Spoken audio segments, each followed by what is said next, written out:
Lily, thank you. Now, high rental prices typically ward off college students, but do students looking for off-campus housing have a cheap alternative?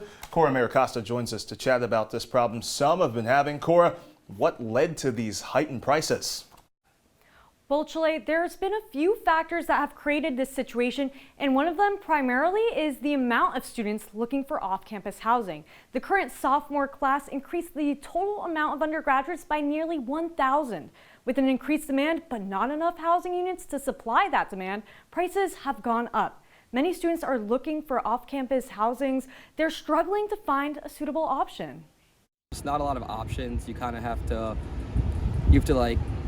figure it out as soon as the year starts. So I already figured out my leasing for next year, even though I just moved in. So you kind of have to just be ahead of the game, and pricing definitely, there's not a lot of options, and the good options are definitely very expensive. So it's tough to pick a good option that's affordable.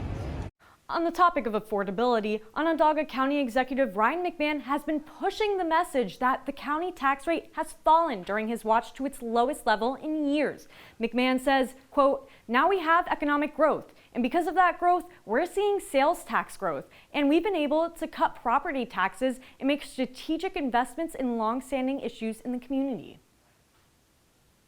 Now, while the county tax rate has gone down under McMahon, homeowners are facing tax shocks as their properties gain value. The median home price has risen by nearly 30%. The increase in property value outweighs the county's tax rates cuts on average. Property assessments vary between towns that use market prices, and those assessments are a fraction of the market.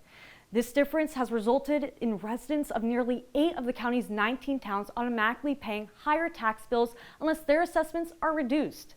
Now let's take a look at the sales tax growth. Now the sales tax growth has helped property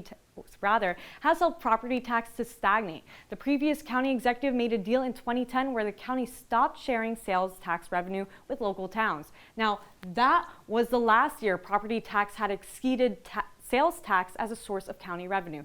Annual sales tax receipts have grown to nearly $333 million. That number is more than double what the county takes in from property tax.